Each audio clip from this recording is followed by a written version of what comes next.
So, ayan, hello guys. Nandito na tayo, nakauwi na tayo sa bahay galing nagkumuha ng form. Kanina pa talaga, nag-garden na ako, naglakad na sila David, lumabas, naglakad na sila.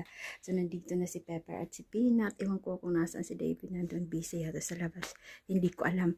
Tapos, kanina, si Pepper, pag lalabas ako, lalabas talaga yan sila.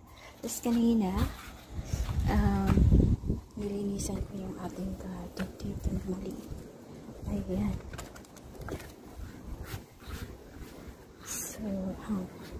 So yan, malinis na dyan konti. And then ito, nilinisan ko konti. Nandun pa yung orange na orange na timba. Nilinisan ko. So yan. Aayusin ko ang paglinis na yun maya. Kasi maaraw ngayon. So, mahangin. Medyo mahangin. Magarinig na maaraw ngayon. Kumapinat. Tapos, may lavender ako.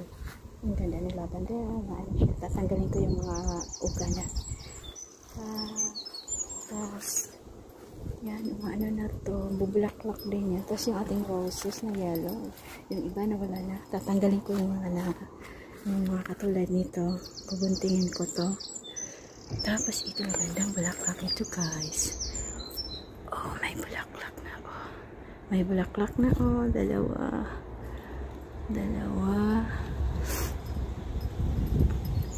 Ay, kumakapit na siya dyan sa ano. Para pumunta siya doon sa taas. Ayan.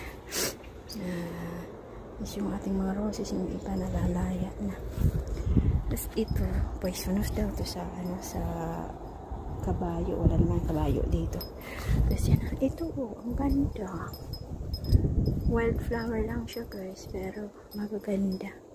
Kaya hindi ko tinatanggal muna yung mga wildflowers. Tapos, kita nyo guys yung ano. Punta tayo dito to. Hindi ko dyan baka masugat tayo. So, yung ano, daisy, ang ganda.